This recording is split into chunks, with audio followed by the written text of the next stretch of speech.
We will now call the meeting of the Waco City Council on March 21st, 2023 to order at 3:02 p.m. Please join me for a moment of silence.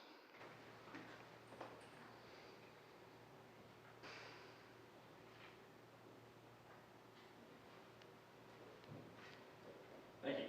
We provide an opportunity for the public to address the City Council on any agenda item or during the hearing of visitors portion of the agenda. On items other than public hearings, speakers will be allotted 1 3-minute presentation, regardless of the number of agenda items the speaker wishes to address. If you're here to speak and have not filled out a registration card, please see the City Secretary staff at the registration table outside of the auditorium to provide your registration information so that staff can contact you if necessary. If you have handouts, please let us know at the beginning of your presentation, and staff will distribute those to council. And if you're unable to approach the podium due to physical limitations, a microphone is available to be brought to you. Is there anyone present who would like to speak on a work session agenda item? Seeing no one is registered to speak, we will now recess the regular session and convene a work session with a report from our city manager. Thanks, Mayor, and good afternoon, council and public. We've got a great agenda planned for you this afternoon, and wouldn't be a great agenda if we didn't have a couple of changes to it. So I wanted to highlight those. The city attorney has provided updated ordinance language to you today on Ordinance 399. That language better delineates a procedural process for appeals and also adds a provision for staff to provide the city council with a quarterly report on plating. Appreciate Councilmember Jim Holmes for that suggestion. So you have that change as well today on Resolution 427. Wanted to make note that that will need to be pulled off the consent agenda due to the required motion language. And lastly, I believe Clint Peters will cover this later in the work session, but there will be a continuance request on public hearing 402. So a couple things to keep in mind as we work through the agenda today. Bradley, I just want to say thanks and Jennifer for this addition or revision of Resolution 399. I'm more comfortable with what I was reading before this. I wasn't very comfortable of that, and Clint eased my fears and suspicions of that. So, but this really helps. Thank you. Good. Thanks, Jennifer and Jim. Yeah. Thank you, Mayor Pro Tem. Well, we can talk about that in the context of Clint's summary. We can. I mean, if you'd like. Yeah, but I don't want to talk about it now because you're going to do the public hearing. We'll just talk about it then. If we get there. We do have one informal report today, IR 387, which is a good one. It's an update on our Doris Miller Community Center project. It covers the details of our $3 million renovation of Doris Miller Community Center and includes a look at future improvements that are still on the list. I did want to note that we're targeting June 28th for a community open house and ribbon cutting. I believe that's set for 10 a.m. that Wednesday. And I want to say a bunch of thanks to our Parks and Facilities team as well as Councilmember Bearfield for their efforts on this project. I'm excited for the asset to be shown to the public, and I think they'll really enjoy it being in the heart of East Waco. We do have 10 public hearings, which Clint will cover later in the work session, and a total of 25 resolutions today. I'm going to highlight just a couple of them, 4 actually. Resolution 409 is the first one. I was hoping that we could bring you like some cleaning products on this resolution. You get the joke, Resolution 409? No?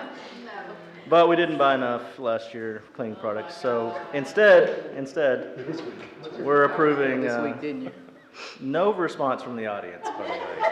None. What was your formula going to be on that? Yeah, I don't know. And those are mostly paid staff under the organizational chart, too. That's a bad sign for that joke. Really bad sign. That's what you get. So 409 approves TIF, tax increment financing, funding of just over $1.2 million to McLennan Community College, MCC, for the redevelopment and construction of a new Cameron House building and renovation of the courtyard at that location as well. It's going to be an exciting project for MCC And it'll feature a redevelopment of the historic courtyard at the Cameron House with lush gardens to complement the site. I think it'll be a great place to host community events and as well as office space for MCC's foundation. And it'll include interactive exhibits highlighting Cameron Park, the Cameron family, and MCC's role in Waco and McLennan County. So look forward to the council hearing that item later. Another highlight is Resolution 410, which approves an agreement to provide Mission Waco with $1 million in American Rescue Plan, or ARPA funding, to support their acquisition of a 68-acre tract on South University Parks Drive in the ETJ of Waco, where they'll construct an affordable housing community. You're going to hear more about that here in a few minutes as Galen Price, our Director of Housing and Community Services, presents the item in the work session later on. Resolution 424 approves an interlocal agreement with the Texas Water Development Board to conduct a volumetric and sedimentation survey of Lake Waco. This one probably wouldn't normally excite anyone, but it's been 12 years since we've done this at Lake Waco. The last survey we did was in 2011, and as the council recognizes, it's important to know how much water is in Lake Waco. And that'll also help us understand the impact of past flooding events on sedimentation. So we'll be doing that study. It'll take the better part of a year, and look forward to how that study informs our lake management as we plan for the future. I just want to comment on, this is really important. This is one of those things that can just fly under the radar, but it really is really important that we're really having a long-term vision for our water management, and this is an important step to do that. So I really appreciate staff's really elevating the need to have long-term water management and starting to take steps towards that end, and I think this is definitely an important one. Definitely agree with that, Council, or Mayor. Resolution 426 is the last highlight I wanted to have, which, again, one of those items that could kind of sneak by everybody, but very important. It approves the purchase of a 54-inch concrete steel cylinder repair closure piece from Thompson Pipe Pressure for the water line that runs from the DAF, or dissolved air flotation plant, to the Riverside Water Treatment Plant. Basically, you can think of this as a piece of equipment that would be wrapped around that pipe in the event of a pipe burst. So it's pretty critical to ensure we have one on hand in the event of an emergency pipe rupture. As council knows, Riverside is out of commission pretty quickly. The entire region becomes out of water. And right now, this type of equipment takes about 12 to 14 weeks to get this part in to Waco, which is just would be an unacceptable reality for the community to face if we did have a pipe burst. So I really wanted to highlight this to say thanks to the water team, the utilities team, for thinking ahead here and ensuring that we have this on hand in the event of emergency. We do have 3 ordinances today on the agenda, all of which are second reading, and then on the resolution that you need to pull off the agenda, I mentioned it was Resolution 427, and it's actually 429. So 429 will need to come off consent. And with that, that concludes my report, and I'll take any questions from the council. Any questions for staff, for Bradley? Mayor, I just had one quick comment on Resolution 412, the fleet management software. I think this is a great idea.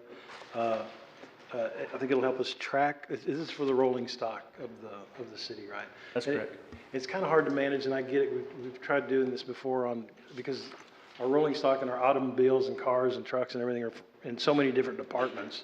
And so to get an omnibus software to track not only what they are, where they are, what the purpose is, what's needed. Do we need, a big truck, or can we get by with the car? And I think the analysis that we're going to get out of this software is going to really have positive effects, and also fit into our energy guidance doc, where we can better identify and predict if and as we move to clean energy options, if there's even any options out there. I think it'll create a more objective set of data for us to look at, and also plan ahead as we see rolling stock ending its useful life, and what the replacement alternatives are. So I applaud getting this software. That's all I had, Mayor. Any other questions? If not, the consent agenda will include resolutions 2023, 406 through 430. Are there any items that council would like to remove from the consent agenda? If not, then consent agenda will include 2023, 406 through 430, except for 409 and 429. The next item on the agenda are work session items 2023, 388 through 392. Bradley, would you please introduce the first work session?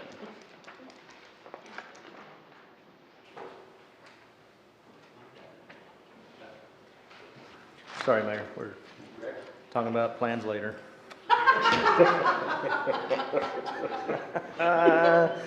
Oh, man. Work session 388 is our first work session. It's a discussion and update on Hawaiian Falls.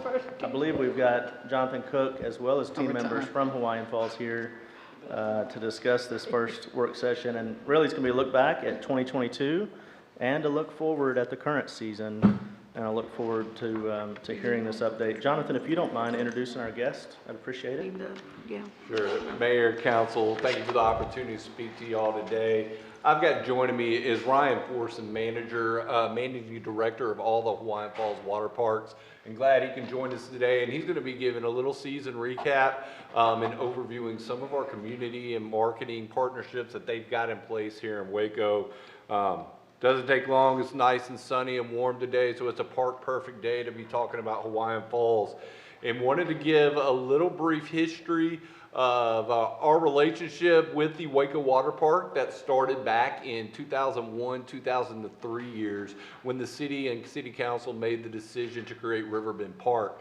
As you know, that consists of the Riverbend Baseball Softball Complex, also the Waco Regional Tennis Center, and at the time, Waco Water Park. Now, the picture you see is quite larger, about 3 times as large as what the original Waco Water Park was when it was a city-run facility. And that came about in 2011 as an agreement was established with Waco Family Entertainment, and Hawaiian Falls Waco was created.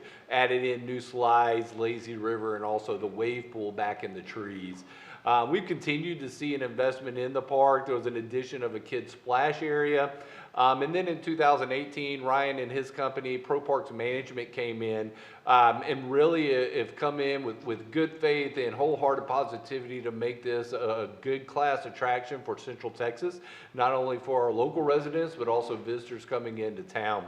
In 2019, 2021, despite COVID throwing a wrench in everything and with attendance, they did add in the Kona Bay attraction, which is a bunch of kids slides and different water features, and also the Hula Island area. And then finally in 2022, they did a complete renovation of the food hall, added in new bathroom fixtures. And last year we came to council and we did propose and pass an amendment that was established to allow the sale of alcoholic beverages. And with that, Ryan's going to look back at 2022 and give us a little in-depth look at some of the numbers. Yeah. Thank you, Jonathan, and it's a privilege being before you guys today. 2022 for us was a great year. As you'll see, we did experience a dip in attendance, but that dip actually brought us back to pre-COVID attendance averages. And so that wasn't too shocking for us. In addition, we experienced high heat last year. And while many would think that makes people really excited to come to the water park, it actually can deter folks pretty often. So, but as you'll see, our revenues were pretty in line with the prior year. And again, even for pre-COVID, we're seeing increases there. We had some increases in, offerings that we made that have helped that. In addition, we believe for season pass sales, again with that, we saw a slight dip in our season pass sales. And we say slight just because if you look at pre-COVID, that has kind of been more regular for us. We're actually seeing our season pass sales for this year to be ahead of prior year. So we've already, I think to date, sold almost 8,000 season passes for Hawaiian Falls Waco. So we're excited about that. Jonathan mentioned the improvements that we made last year. A lot of the improvements that we've been making, to some folks could feel more back of house or behind the scenes. And so we've worked hard to still find ways to bring more, exciting features to, what people would see, what they would visually experience. And so that was continued this year. I know Jonathan will speak to some of those improvements. And then, going to our marketing and the community partnerships, some things for us that have been different this year. Ron McKenzie is our director of marketing. He has 30 plus years with Six Flags and has taken over that for our brand and has been really engaged. We have actually partnered, I think, almost now with every school district, offering a free day ticket to staff. We also offer a discounted, it's about $25 off the season pass for them and their family. That's been a really big program for us. We also partnered with Baylor and had a big season pass push with them. That was a really good partnership. And some local partners. HTO is a brand actually has spread all the way to our Florida properties, and so we have partnered with them. We sell their products at the park. And Camp Femfo, so we have some partnerships with them. Swim lessons is a big push for us, especially at our Waco Park. We have a really good partnership with Sigma Swimming, and we have a good returning group that comes for swim lessons through them. And one other thing to note, we did install a new sign along Lakeshore Drive, which we were really excited about. You'd be surprised. I mean, the water slides stick just above the trees, but there's still people that we run into that have no idea we exist. So it's nice just to get an additional, signage that hits most of those people who are traveling. So we're really excited about the things that we're working on this year and the ways that schools have come back and group business. So we're looking forward to a good summer. Thank you, Ryan. And just that the season pass is something that I know y'all really push, and the value you're able to get to that. When you get the season pass, you're also able to get buddy passes where friends come in, you get discounts on the concessions, and really pays it for itself in about a trip and a half. But not only just focusing on that experience, I wanted to highlight since Pro Parks Management came in 2018, got a late start. I believe you actually took over in February, March of that year. But there has been a continual investment to make sure that the park maintains a level of quality and provides a safe attraction for our local families. In 2019, I mentioned earlier, I'm just going to give a high-level look. They added the island, which not only came in that bottom picture, which sanded a whole area with miniature golf and gave room for cabanas, added some shade structures in the trees back there, and then what they did, they followed up the following year and built a retaining wall and added those cabanas. And those cabanas are really a hot ticket and sell out frequently, especially on the weekends, to add a little bit of privacy for families going. Mentioned earlier, they also came in and really focused on the F&B, food and beverage side of things, to create that food pavilion to where you can eat in the shade with some different types of offering from the food truck style, snow cone ice cream style, and seen some success there. And then added in one of the things, a lot of the original equipment was in the restrooms, and one of the things that they really worked on was the lighting in the restrooms, just that dark and dingy feel. Made some highlights there to make improvements. Continued what happened over this past winter is looking into 2023. Another $300,000 in projects. And on the maintenance side, if you might remember, right when you walk into the water park, you come into the zero depth entry pool, and there was a crumb rubber that had just over time been flaking off and started getting into the filtration system. That was quite an expense there. They came in, had to scrape all that crumb rubber off, and a lot of painting of that front kids Kids Playscape, which is an original feature. Also lazy river wave pool painting, and then slides in the food pavilion. One of the things I think the highlights on the original slide structure, which was 2 slides from Waco Water Park, you had a 20-year-old stairwell, which you can imagine with water, people up and down, there was a considerable amount of rust. So they came and did a replacement of that stairwell, which is very visual pleasing when you walk in to see that bright. Also added some palm tree water features, and then finally a new water sanitation system. So quite a busy off-season. So the season has kicked off. Hawaiian Falls started at the first weekend of May, had some weather issues to deal with. So the official kickoff here in Waco was the second weekend of May. They were open on the weekends all the way to Memorial Day. As you know, we've had some round of weekend thunderstorms, but things have really picked up a very solid Memorial Day weekend at the park. Ryan and team, they're looking at an attendance goal of 100,000 visitors, and mentioned that focus on the online ticket sales and promotion. As with everything now, there is a benefit of planning in advance. If you go online, it is a cheaper ticket, and then you also get fed into different types of promotions throughout the year. And one of the big focus is different communities days. They did the Mother's Day special and Father's Day. Also participate in a national event that's called the World Largest Swim Lesson Day. They'll be having Champions Day, different events around July 4th. So really about once a week, once every 10 days, you're going to see some sort of community promotion that encourages people to come out and often provides like a discount. I know Memorial's Day, veterans got in free. So different type of tactics I know Ron and Ryan have been working on, and we're really excited about this season. And if you have any questions, we're here for you. Any questions?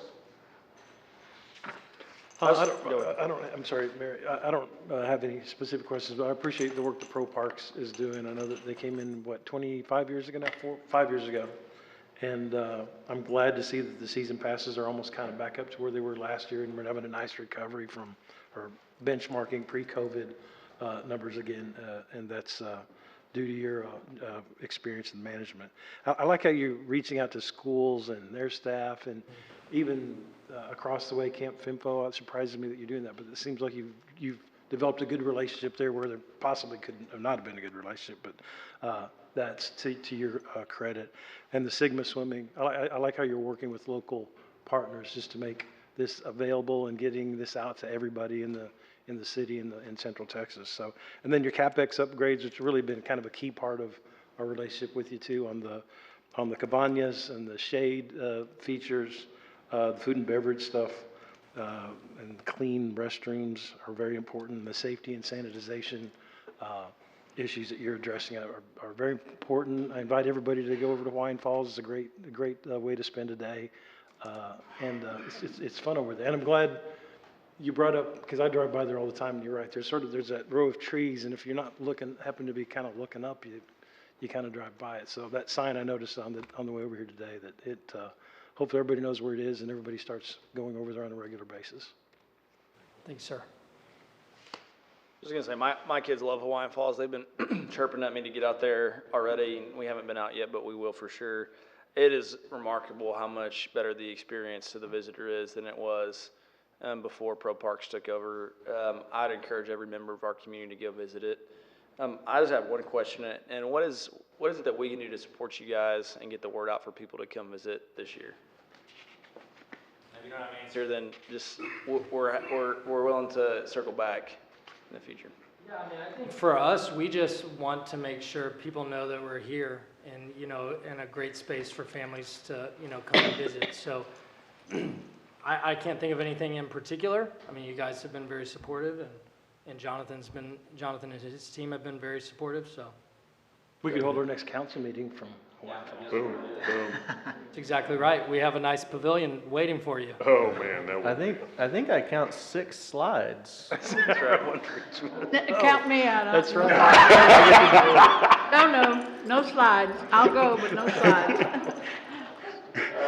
That's great. Well, River, that's right. about my speed. Let us know what we can do to help get the word out. We're committed to partnership, and this is a really valuable asset to our community. I'm really thankful for the work. And again, the experience to me feels totally different than it did before y'all took over, and it's really a great spot that our community needs to go give a try. And to those members of our community who maybe went before Pro Parks took over, I'd say it's really worth it to come back out and see the improvements that have been made. So thanks so much for your efforts. Yeah, thank you, guys. All right. Our next work session, actually our next two, will be led by Galen Price. So he'll have to stay up for a little while today, but he's got it. Our next work session is work session 389, which, as I mentioned earlier, discusses the $1 million contribution of ARPA funds for Mission Waco for their proposed Creekside Community Village project. And Galen's going to walk us through that for the next few minutes. Thank you, Bradley. Good afternoon, Mayor and Council. As Bradley mentioned, we'll be discussing a request that we received for a project of support for the Creekside Community Village from Mission Waco. We'll be discussing the benefits of the project, the next steps, and answer any questions that you may have. Okay. This project is the development of a housing with a supportive and empowering approach to those who are in need. The proposed location of this project on South University Parks Drive is located just outside of the city limits, but inside the Waco ETJ. The current estimated number of units is 328, but for phase one, they're proposing 40 units with community kitchens, individual centralized bathrooms, at a cost of approximately $4 million. Here you'll see where the project is located. As well, on this slide, you'll see kind of a phase one as well as the outline of the entire proposed project.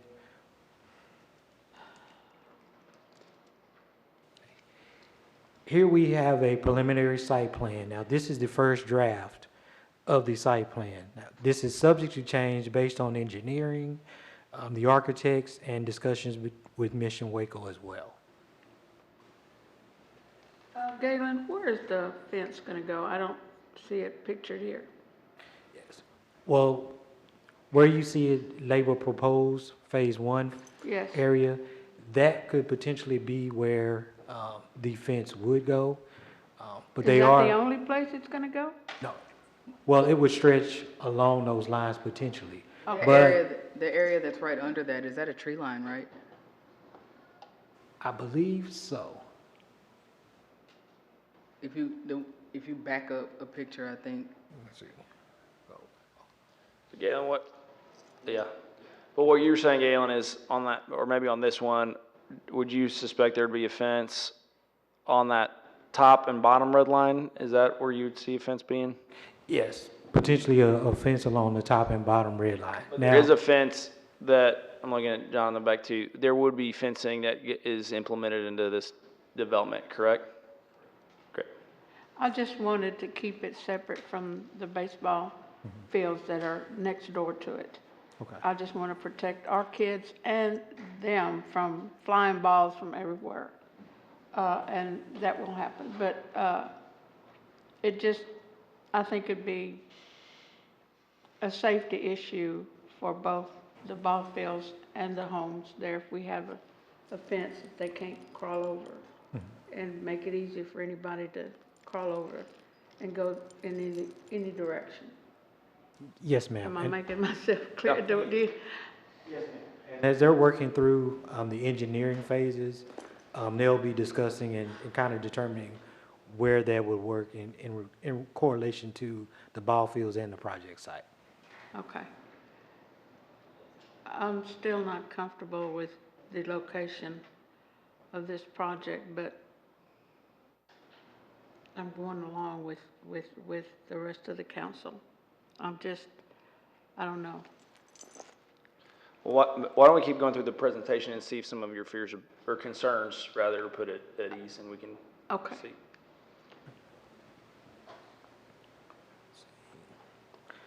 So the city received a request of support concerning the purchase of land for this project. Mission Waco is requesting $1 million for the purchase of the property related to the project. The remaining purchase price amount has been secured via private means. Regarding the agreement, the expectations of the city would be that 35 affordable units be a part of Phase 1. 35 of the 40 units being developed would be affordable, and that would be for those individuals who are between 0 and 30% of the area median income. So that would be our lowest income earning population. In addition to those units being affordable for a minimum of 20 years, as well as the Phase 1 being completed by December of 2024.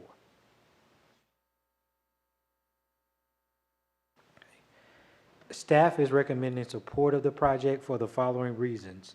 Our strategic housing plan identified a shortage of units, most notably in the category of persons who fall within the 0 to 30% of the area median income. This project provides units for those individuals in addition to providing units for those who may need permanent supportive housing.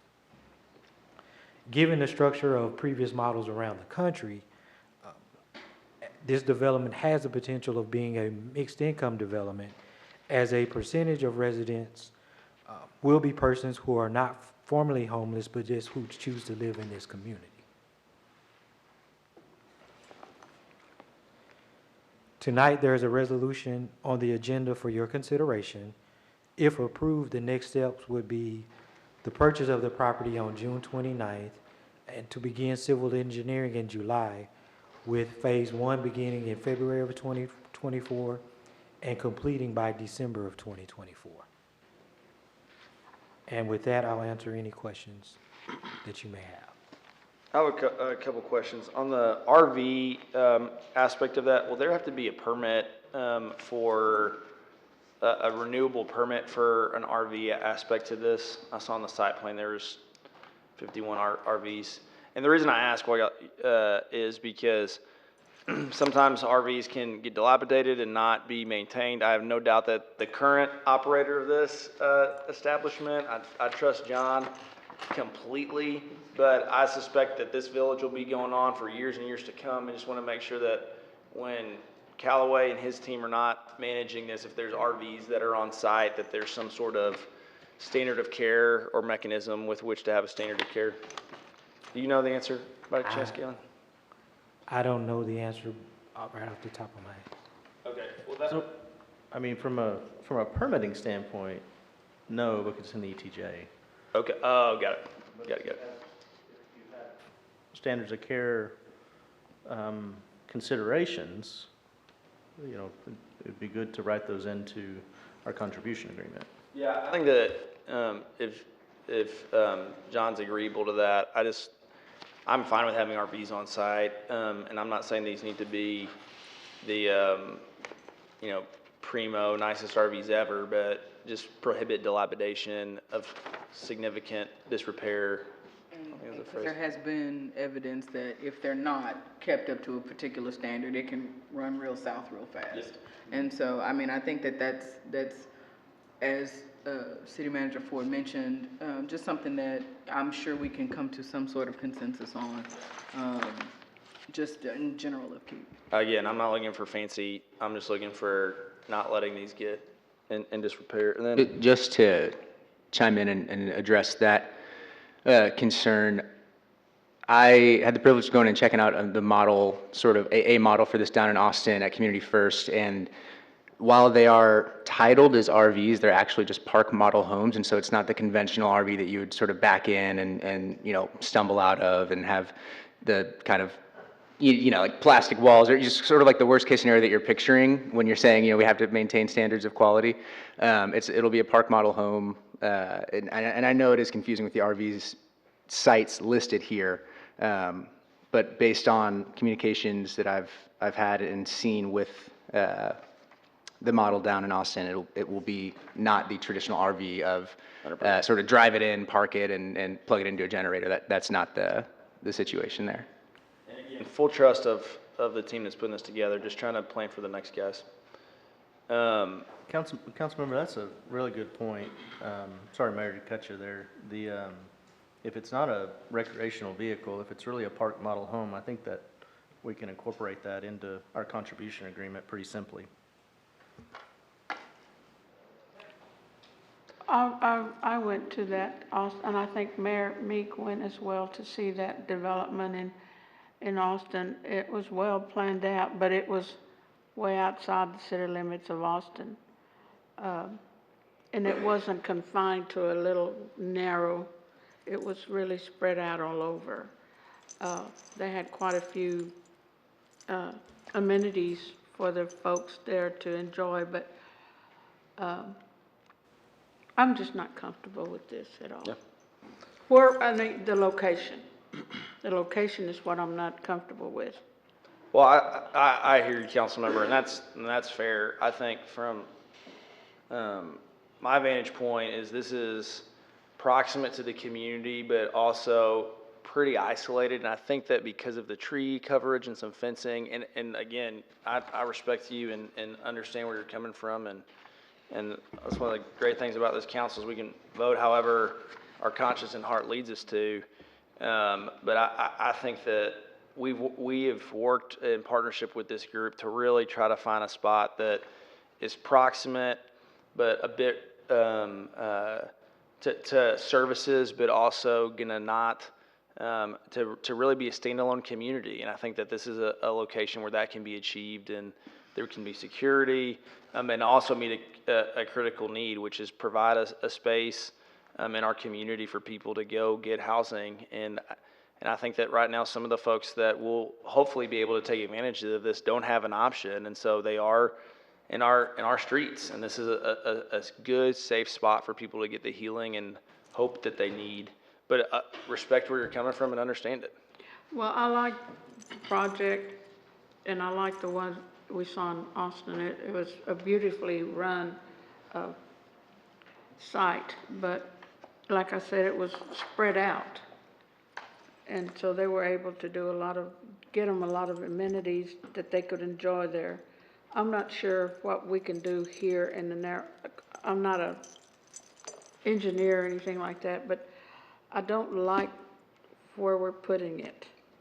I don't like it. That's what I'm uncomfortable with, Understand? where we're putting it at. Galen, another question I had was, are there any requirements in our agreement regarding how long the folks living here will have lived in McLennan County? I know that that's something, John, you might have, I don't know if that's a part of our agreement or not. I know that John has had a policy of it, of 1 year. Is that right, John? That was the internal policy y'all were gonna have. Would you be okay with that being a part of the agreement too, John? Okay, if John's okay with that, I'd like to add that to the agreement, that that the residents of this space have lived in McLennan County for a year. Before they occupy. Before they occupy the space. Got it. So you're trying to have, That, and I believe that's consistent with what this has been, what we've talked about before and how we've engaged in these discussions. So before a resident would come live here, and the purpose of that is that we're really contributing these dollars for people that live in our community, the people that we want to serve the people here, and so that would be kind of, I think, the purpose in that being a part of the agreement. That might get kind of sticky, all right? I was like, how would one know? Living, yes, and living. I was like, how would one having know? So that a policy they plan, I mean, I don't know if there'll be an enforcement mechanism completely, but I think that I think there's a way that, I think there's. I would trust the staff. I mean, I think if anyone knows, I think Mission Waco, Mission World would know. But I agree with the mayor. I think that's a solid requirement, but I would trust their good faith. Obviously, it's gonna be hard to document that if someone is living in chronic homelessness, but I think, if they've seen them for a I don't year, know. then. I mean, my understanding is that a lot of the service providers in this community do have a really good feel and understanding of the people who are chronically homeless and know who's lived here and how long they've been here. And I think that that's something that I think is important to our residents as we're allocating ARPA money, is to ensure that it's going towards the benefit of people that are in this community. And while I do care deeply about people experiencing homelessness and that are perhaps rapidly transient. I think that this is something that I want to make sure is for the people here. And I bring that up as a part of this agreement because that's my understanding of what we share this with the developer. Okay, those are all the questions I have. Any other questions? Yeah, I'll chime in here, Holmes here. I like how we're using the ARPA funds on this, because I think when we initially got the ARPA, funding, we were all concerned about what kind of projects they would be applied to, those funds would be applied to. And this, to me, kind of fits what we're talking about, a kind of a one-time, or a solution that is long-term but not recurring. We're having to feed it every year. So I like the way this thing fits into the ARPA context. I like the team that we put together to kind of lead this, Mr. Callaway and Mr. Durrell and Mr. Davis, and just a litany of great people that are behind this project. I do like the idea that Councilmember Rodriguez is talking about on the fence. I think it makes a difference, really mutual protection. They probably don't want a bunch of 10, 11-year-old boys running around in their neighborhood either. So that to me makes a lot of sense. As I know we do this kind of in the context of homelessness, at least that's where I'm thinking of it, affordable housing and homelessness. And I'd like to see some, I think the last data we saw on homelessness was, I think we were talking about somewhere under 200, and we talked about this yesterday, but somewhere around 200 people that are in Waco now that are considered homeless. Do we have, we had a report come in before, and I just forget what it is. Yes, that is correct. At our last point in time count, it was around 204, I believe it was. Okay. I just want to get context on the magnitude of mitigation we're talking about here. And I guess that's where I'm thinking about as this, are we targeting this? And maybe I got to read more back into the purpose and the whole management of this. We're targeting homeless people to, how is this thing marketed, I guess, in the vernacular of an old investor here? How do you start filling this up? I guess through what Mr. Callaway's group is doing? Yes, sir. It would be through them evaluating clients that they're essentially serving that have come through the shelter, that they feel are ready to somewhat take that next step and can survive with supportive services. Those are individuals who are just need some supportive services, but do have the ability to live on their own. And so the thought would be that that would thereby potentially free up additional slots in the shelter to assist other people. So it becomes kind of a progression to eventually some people either going this permanent supportive housing route or being able to achieve self-sufficiency. Great, thanks, Gil. Do we know, what is the average length of stay in the Austin one, for instance? How long do they, I can get that data from you later. This is a good program, and I will support it. But just some of the follow-up data I'd like to see. How long do they stay there? How does that fit into our homeless population? What level of mitigation are we thinking about? My last question is, before I have my last question, our original spot where we were thinking about this was a more urban kind of location, which we didn't think fit. I think we followed the Austin kind of model to push it out. I know it's not as rural as you'd like it to be, Councilmember Rodriguez, but it seems to be a little more rural in nature, so that to me is good. The property management, is there a term on that, or how does that work? Maybe I missed it in the presentation. Is there like a term of who's going to run this thing and for how long, and is that engaged, or do we care because we're just putting in our million and that's it? Or? Well, no, our agreement will be with Mission Waco, and it based on the affordability period, it would be our expectation that Mission Waco is responsible for this property for the entire affordability period. And Galen, am I correct that the term of the contract is 20 years? Yes. All right, thanks, Jennifer. That's all I had. Great work, Galen. Any questions, Bradley? Did you have one? I just leaned back forward, no. Oh, okay, sorry. Mayor, I think that you had maybe suggested to me a comment that, about collaboration between homeless partners. I was gonna bring that up. I think that there's a lot of moving parts in the homeless community right now. I think that, or with work with homelessness, I know the crisis center is going out to Imperial, MHMR, what was MHMR, now Behavioral Health Network is moving, Salvation Army is moving onto LaSalle, and with kind of the shuffle, I think it's really important that, to the best as possible, and we can't, collaboration is a hard thing, and you can't force it, but I do think what my hope is that, and I know they will, I know this operator of this will do this, is just work in good faith with other homeless providers in the community to make sure that we're working as a part of a strategic plan as best as we can. So my hope is that we can try to, again, ensure that people are working together and talking together. And this is a Mission Waco project, but I think that it's really critical and important that we're operating with as much strategy to address this problem as we can. Any other questions or comments on this? John, I see John Calloway here, but there's been a whole lot of folks who have been behind this. Jimmy Dorrell, Billy and Brad Davis, and Dusty from and his wife from the hangar. I know that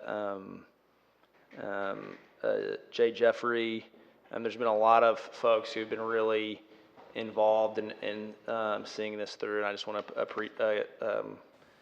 thank them for their care and concern for this population of people who deserve honor and dignity, and I think that this is going to be a place where we can ensure that occurs, and at the same time we're going to really, I think, make Waco a better place for everybody through this process. So John, thank you for all that you do and for all that have been engaged in this process that I'm probably forgetting. I appreciate that. Mayor, if I may, I just want a point of clarification. I know Lauren's been taking notes and I've been taking notes about the terms you want added to the contract. Do you want a requirement for fencing along the edge as part of this contract? Yes, I think, and that's part of y'all's plan, isn't that right, John? I think you said that at a presentation.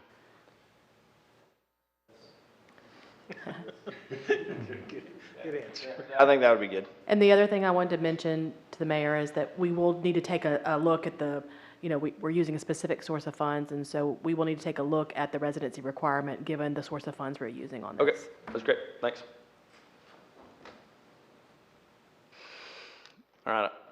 Any other questions or comments? Appreciate that. Thank you, Galen. For this one, we got another one. Next. Yes.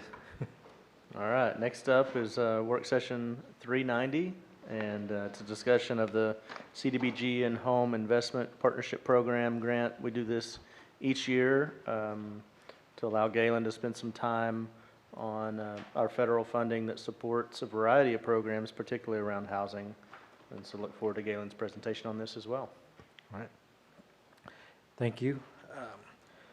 The presentation will be demonstrating and describing the development and the implementation process and the funding activities for dollars granted by the U.S. Department of Housing and Urban Development. The presentation, I'll be discussing the process, the CDBG home allocations and recommendations, along with next steps. Now, our action plan process is a culmination of several steps. One of the most important and critical steps is the community engagement participation for our residents. We conducted community engagement surveys to assist with the development of the plan. We placed a QR code on flyers, which were placed in libraries and recreation centers, made the survey available via the My Waco app, and attended public meetings for direct engagement. Now, we did receive 32 responses regarding the survey. Our prior year accomplishments include 14 homes that received rehab assistance, 14 roofs that were done through our partnership with Grassroots for the roof repair program, in addition to providing down payment assistance for 3 households, assisting 58 children with child care services, 42 families were provided with rental assistance, and 212 homeless individuals were provided with a variety of services, including case management and shelter. In addition to the accomplishments that we had, we wanted to provide council with some information regarding the outcomes of these programs. For example, with Talitha Coombe, 83% of the children who participated in that program graduated high school, compared to 64% in the nation who persistently live in poverty. Of that 83%, 86% have matriculated to higher education. With Mission Waco, almost 35% of the persons have been reunited with family members. Inspiración had 17 participants who will graduate high school this year, and 3 parents who have actually pursued higher education opportunities themselves.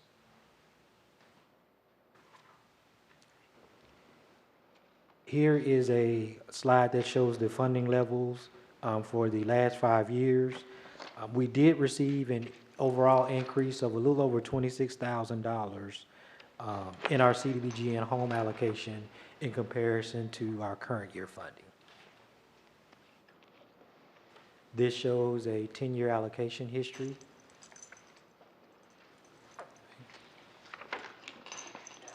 CDBG is used for a wide range of community development needs.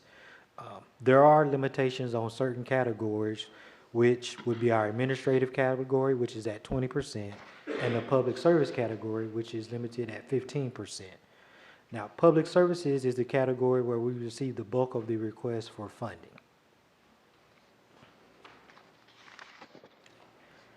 Now, CDBG funding must meet a national objective, which would either be to benefit low to moderate income persons, to remove slums or blight, or to meet an urgent community need. Now, these funds can be used for a variety of activities, including housing rehabilitation, home ownership assistance, public facilities and improvements, as well as economic development activities. I've included a map of the city to show where the CDBG eligible areas are located within the city limits of Waco.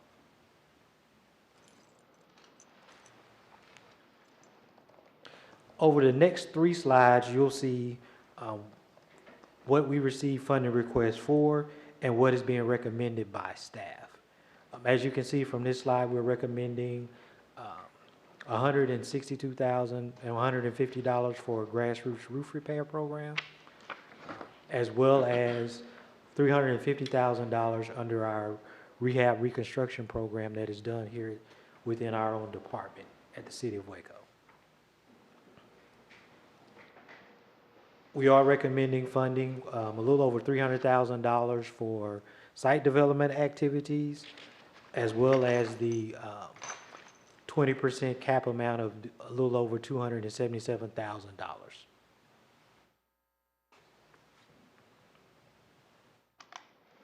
Now, in our public service category, we received a total of over $826,000 in requests. Now, we are recommending funding for 4 programs, which include Talitha Coombe, Family Abuse, Inspiración, as well as Mission Waco's My Brother's Keeper program.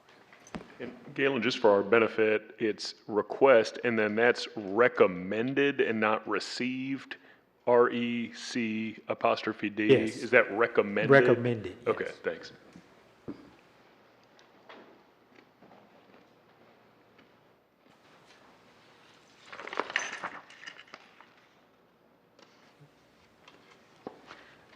Our home grant is the grant used to create affordable housing opportunities for low to moderate income citizens. Low to moderate income households.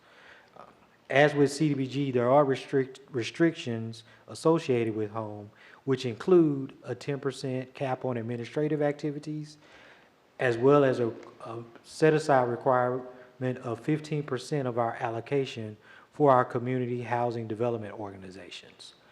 That amount for this year would be a little bit over $121,000.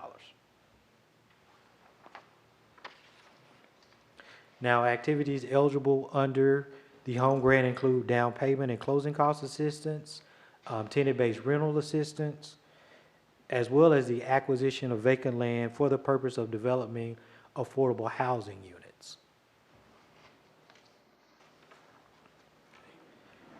Under the home grant, we received 2 requests, which include a request from our Heart of Texas Behavioral Health Network in support of the tenant-based rental assistance program. Now, the recommended amount does include funding for behavioral health network clients as well as non-behavioral health network clients. Beginning this year, we have requested and required in our agreement with them that they not only serve clients of the behavioral health network, but also clients who are not assisted with the behavioral health network. We are recommending funding in the amount of $200,000 for grassroots to carry out the development of a total house with this allocation.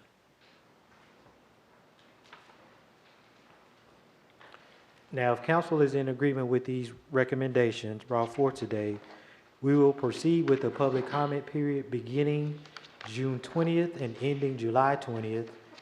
We will have 2 public hearings regarding these recommendations, one being on June 20th, as well as an additional public hearing on August the 1st. Then we will seek a resolution approving the funding recommendations on August the 1st, with the plan being due to HUD by August the 16th. And with that, I will answer any questions you may have.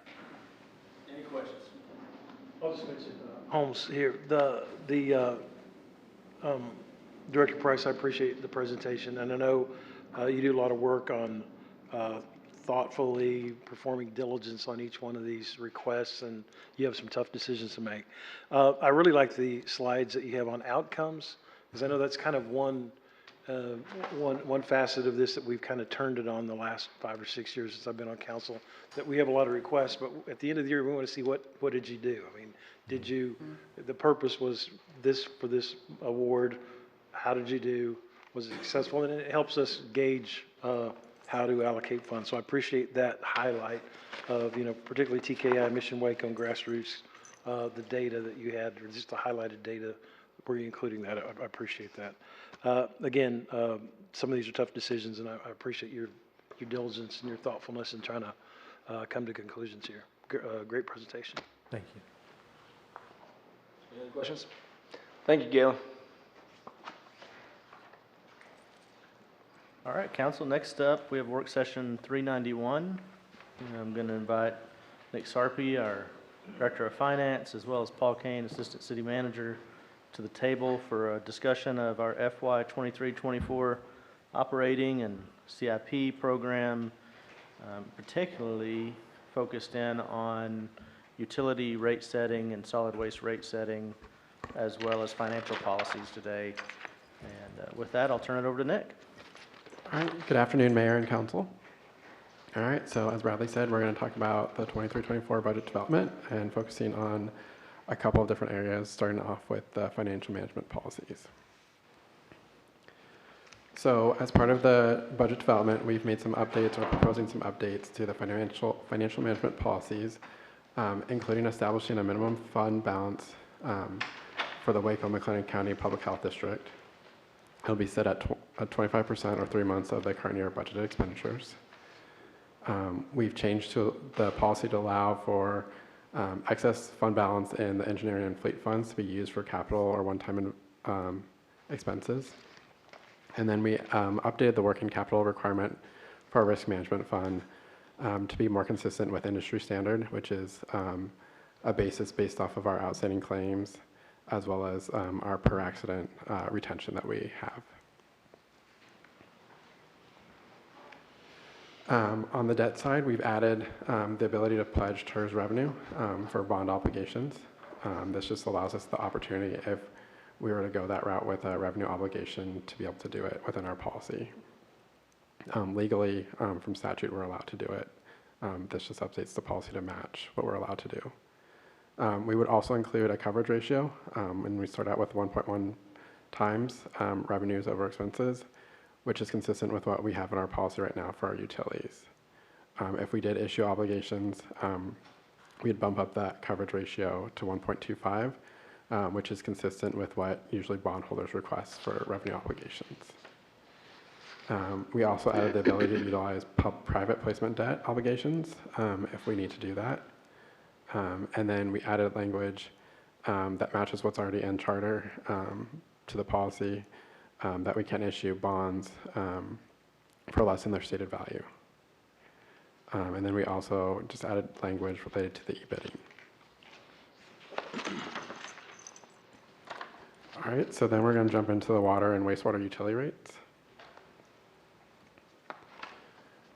All right, so our rates are made up based on a variety of different factors. One of those factors, which I just touched on briefly, is our debt coverage from our policy perspective, which is 1.1 times.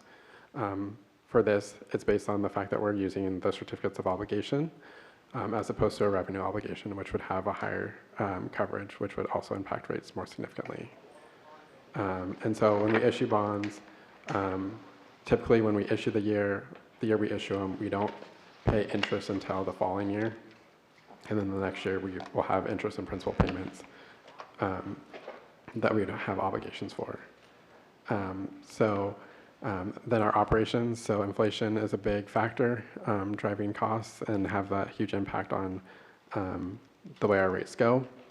And then from water, wastewater, there's governmental mandates, including the lead and copper rules that the EPA has recently issued, as well as just maintaining our general fund balance policy for our utilities, which is 30% of revenues, 2% of tangible assets as well.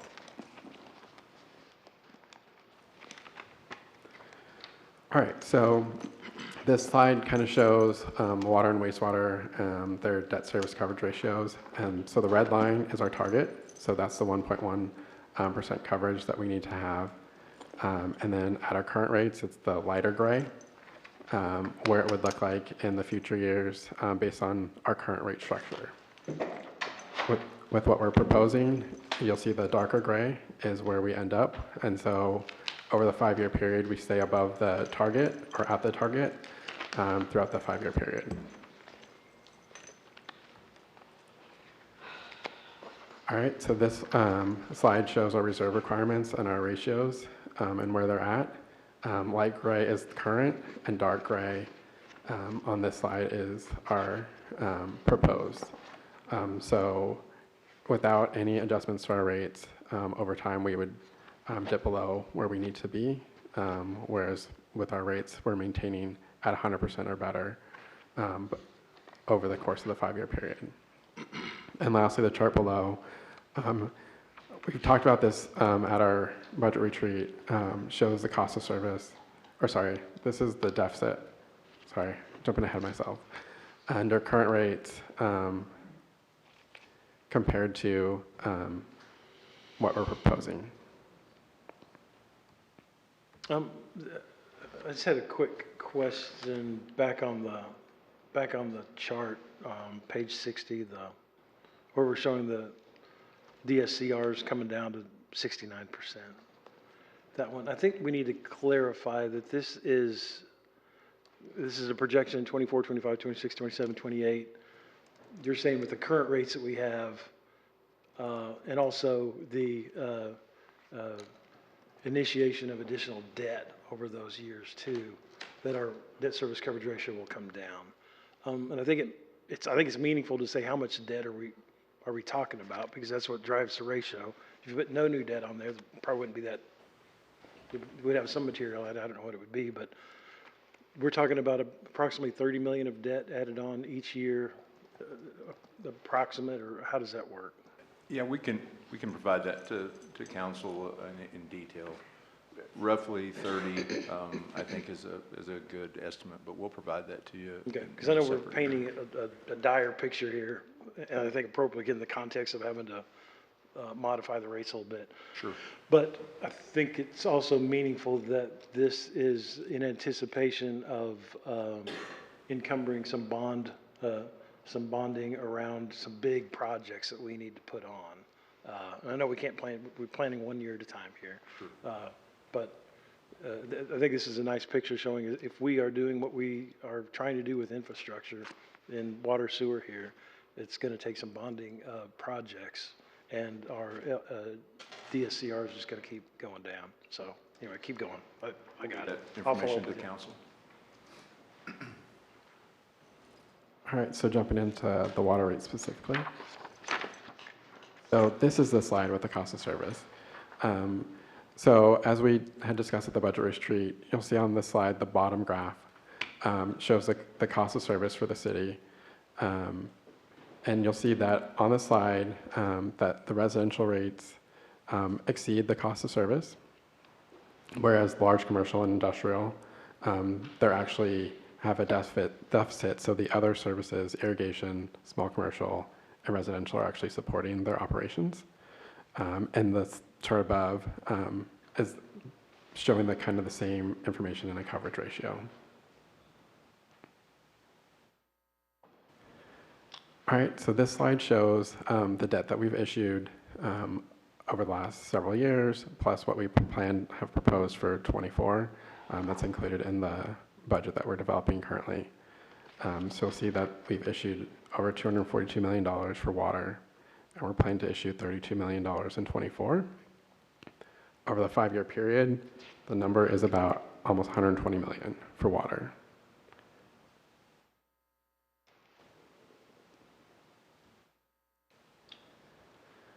All right, so this slide shows kind of our strategy as far as rates go. One of the key things that we've been focusing on the last couple of years has been being more equitable in our rate structure, with the concept of those who use more, pay more. And so this year's rate schedule kind of continues that implementation effort of going that route. So one of the key things that was done as part of this for an average residential customer over the 5-year period based on the plan, which will be revisited every year as we do the budget process. We're reducing the base charge from $22.21 to $16.50. And so for those users who use less, they'll see more of an impact and reduction in their rates. On the flip side, we also adjust the volumetric rate upwards on each side. So there's an incentive to use less.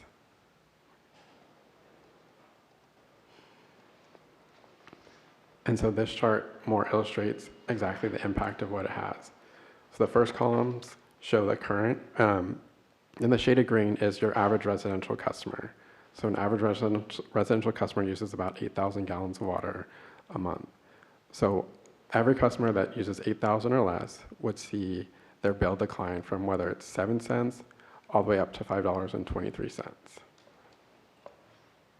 Nick, can you say that again, what the average gallon usage is It's for a residential customer? The average residential customer uses 8,000 gallons of water a month. And so if they continued to use at 8,000 or less, their rate would likely stay the same or decrease up to $5 a month? So everybody 8,000 or less would see a decline in their rate, whether it's 7 cents a month, which is pretty much nothing, or $5 if they only use 1,000 gallons. Okay, if they're down to 1,000, that is 5, I'm sorry. And a quick point of clarification here. anything between 8,000 and 9,000, that is just tiered at the 9,000 gallon rate. That's my understanding. Could you repeat that for me? So anything between 8,000 and 9,000 gallons in usage, so say they go 8,010 gallons in usage, that's going to be tiered at the 9,000 gallon rate. I think the previous slide shows yes, so you see the volumetric rate Right. there in the Yep. top right? So 0 to 3, 3,000 to 8,000, 8,000 to 15, those are the different tiers. So you're above 8,000 would put you in the higher tier. Perfect, thank you. So the strategy here is to encourage our residential customers to use less water or pay for the difference. That's correct. Okay.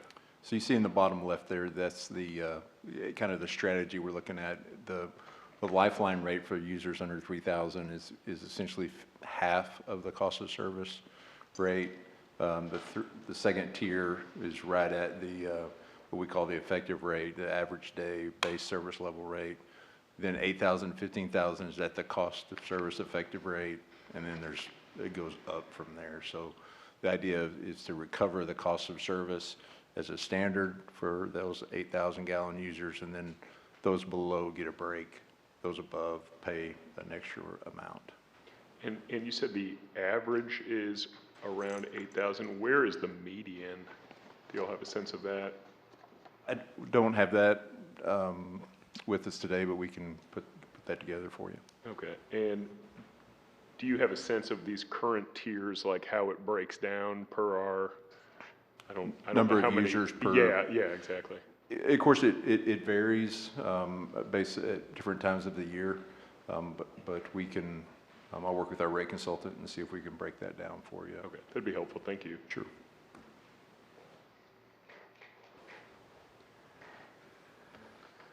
All right, so this slide kind of shows the rate curve and kind of the effective rate or the effective rate that a customer would pay. And so the red is the proposed and the blue is the current.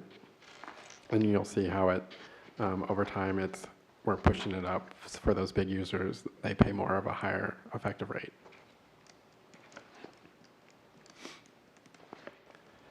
All right, so on the non-residential water rate side, so for your average small commercial or irrigation customer, they would see no change in their rates. And that's where it highlighted on here that says no change. Our large commercial, industrial, which are, the industrial is a new tier. Those ones would, obviously industrial, you'd see difference because they're a new tier customer that we don't currently have right now. They'll see fairly significant increase in their costs, 13% to 24%, 27%, depending on the size of their meter. And then large commercial would also see an increase in their rates as well. And again, this gets back to the first slide Nick showed from the cost of service study that large commercial and industrial are not recovering the cost of service to them today. And so that's reflected in these rate increases that you see here for large commercial and industrial. Attempt to recover more of those costs instead of the residential and small commercial subsidizing those users. All right, so then an added component of the rate structure for 24 is drought surcharge that we're proposing. And so for your average customer, residential customer, 8,000 gallons or less, they'd see no change, no charge for drought surcharge. Once we get to stage 3 is when anybody over 8,000 would see a surcharge, and on stage 2, it's anybody over 15,000 gallons of usage would see a surcharge. And as we move down the stages, the surcharge gets more steep to help encourage the reduction of water when we're in those various stages. And we're currently in stage 2, is that correct? That's correct. And this is a breakdown on residential and irrigation. Is there going to be a drought surcharge for commercial as well? It's not proposed here. This is only residential at this point. Okay. And that's primarily because of the amount of water that goes towards irrigation. The amount of what? The amount of water that goes towards irrigation. In residential? In residential. The irrigation meters would include some commercial customers that have a separate meter for their irrigation systems. So it's an attempt to get at irrigation water, whether it be a commercial or a residential user.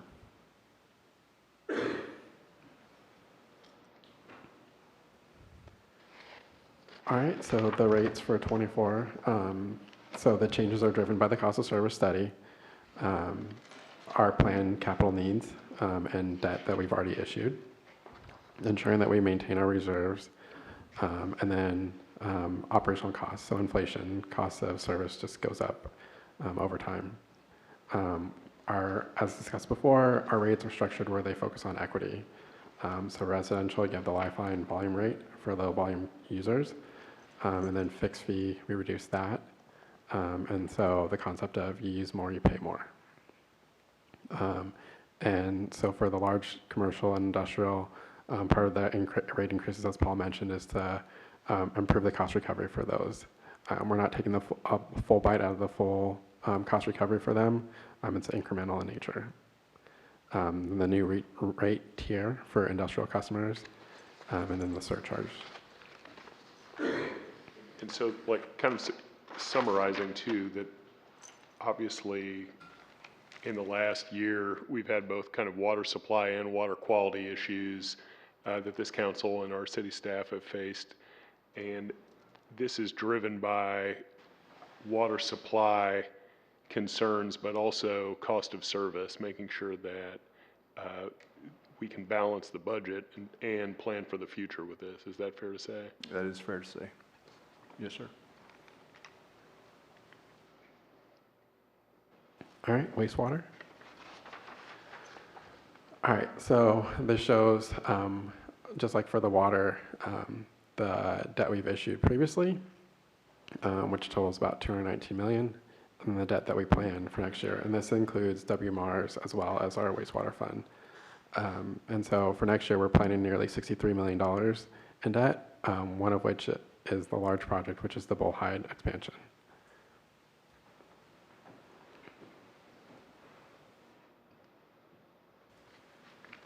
All right, so this one shows the proposed rates for wastewater. So you'll see on wastewater, generally speaking, across the board, our average customer would see a 10% increase. And so where the band is, around 5,000 gallons is the average residential customer.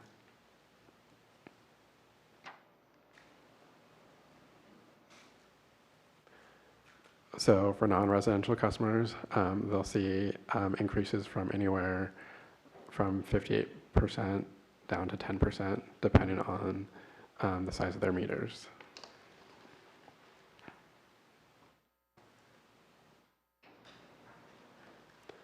So on the wastewater side, driven by our outstanding debt and future debt issues and projects that we have, and then our operational costs.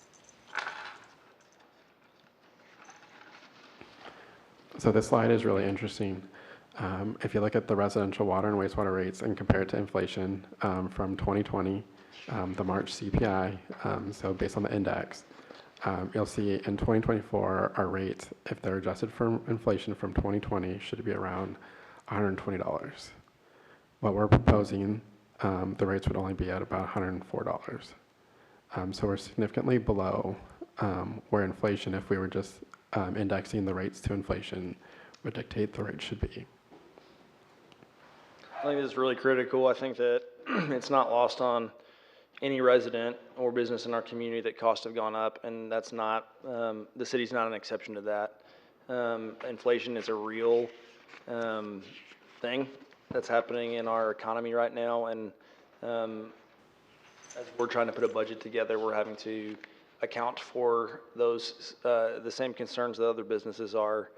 And I think this is incredibly illustrative to us trying to find balance as prices are going up for us, as costs are going up for the city, while at the same time trying to ensure that residents pay as little of a rate as possible while contemplating these rising costs. So I appreciate this slide very much. Yeah, I'll echo the mayor on that, because when you look at inflation adjusted, it's actually lower than it was, obviously. So I think this is one we need to kind of focus on. and we're all struggling with inflation issues in meeting the costs of providing this service. So I think all that makes sense. I'm trying to still fit together, and I'll follow up with you on this, but when I put because what we're looking at here, the initial slide about debt service coverage ratio reduction or compression, is a combination of water and wastewater, right? The initial slide. And so we're contemplating, so I got to kind of combine page 72 and 64. We're proposing right at 95 million of debt for just these two utilities, right? Right. And I don't follow what you show what we did each year. One and the other. Our total outstanding debt currently on both of these funds is what? The total column, Yeah, the total column, I think we talked about this before, is just the total of the initiated funded debt in that particular so the year. total outstanding debt for the wastewater fund, for example, this includes wastewater and WMRs, the total amount of 219,345 is the 2022 outstanding debt plus the 2023 sale gets you to 219,345. So that is our outstanding debt in the wastewater funds, Okay. 219,345. So these aren't the initiated, this is just what's outstanding? This is what's outstanding. Okay, good. Yes, That sir. was different than what we were talking about. Yes, Okay. sir. Yeah, it gets confusing because you have refundings of certain years and those kinds of things. So we tried to show what the total outstanding is 219,345. And then we add in the 62,9 and 24 on top of that. Got it. So the outstanding debt right now is 242,8 in water and 219,3 in wastewater. Yes, sir. So Yes, sir. 462. Right. And we're talking about putting 100 or 95. Can you tell me what the rate increase, even though it's inflation adjusted or whatever, what that does to, our first shock slide on the sixth, what does the debt service ratio go to? I guess I was looking for a conclusionary slide saying, hey, as we adjust these rates, I don't have to panic on this debt service coverage ratio table anymore. Do we have We can provide that. So yeah, we don't have it today, but we can provide that to you. But it does ostensibly get us back to 1.1 for 2020. It does. All of the rates that you see, like, for example, the 10% in water and sewer is, I would say, in sewer is primarily to achieve the coverage ratios needed at the 62.9 plus the additional debt plan for the next 5 years. Okay. So that gets us to a better coverage ratio for that anticipated debt issuance. Great. And then I guess as I was asked the question about what is the average debt, I was only looking at water. I wasn't looking at water and sewer combined, but we're not, well, I don't know. It won't be $100 million every year for the next 5 years, will it, combined? Or maybe it No. is. No, I think, in terms of comparison purposes, probably the debt outstanding for business services, in other words, non-governmental, is to compare, on a per capita basis or something like that, is a way you would make that comparison if you're looking at comparing to other cities. Yeah, I I mean, would say. that bullhide kind of hops out at you, that's half of it, right? And there's another plan within the 5-year window, either to be in the China Spring area or in the 84 area, and that's Outliers. being worked out in the CIP planning that's going underway now. Okay, thanks, Paul. Yes, sir. And the other thing I'll just add for WMARS in particular, some of the debt is not, even though the city's issuing the debt, it's required to be repaid by the member cities. So like Bullhide, for example, it's not all of our capacity that we're taking out. Right.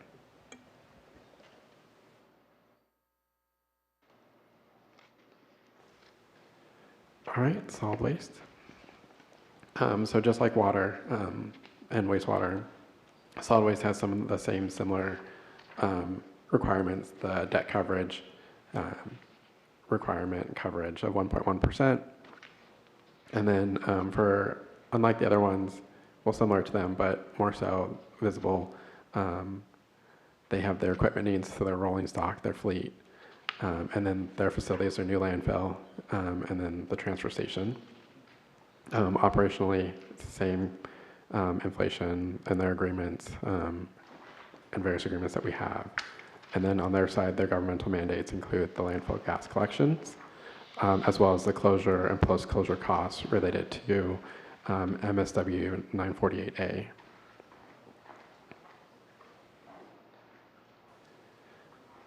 All right, so this slide shows the cost of service for solid waste. So on this slide, both top and bottom, you'll see on the residential side, the cost of service is below 1, or a deficit on the bottom side, which means that on the residential side, it's not covering the cost of service that are being provided. On the flip side, you'll see landfill, which is extremely high. It's almost 2. And so that is one of the benefits of owning a landfill. It is able to help and support your residential rates and keep them lower than what they otherwise would be if you were going a straight one-for-one cost of service as far as your rate setting went.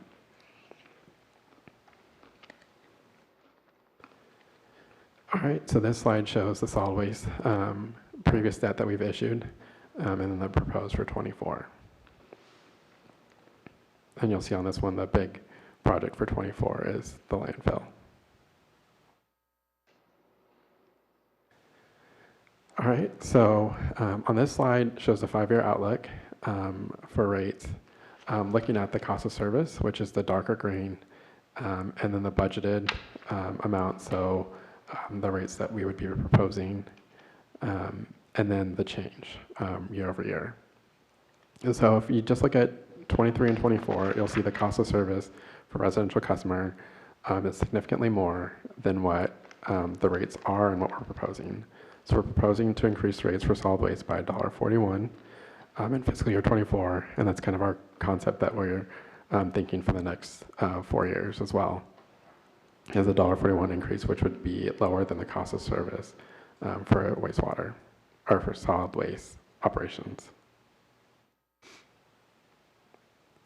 So this, just like the wastewater slide, shows our current rates and then what we're proposing for 24 and over the next 5 years relative to inflation. So you'll see that comparatively we're below where inflation would dictate we should be. And some of the assumptions we have for future years is about 4% inflation.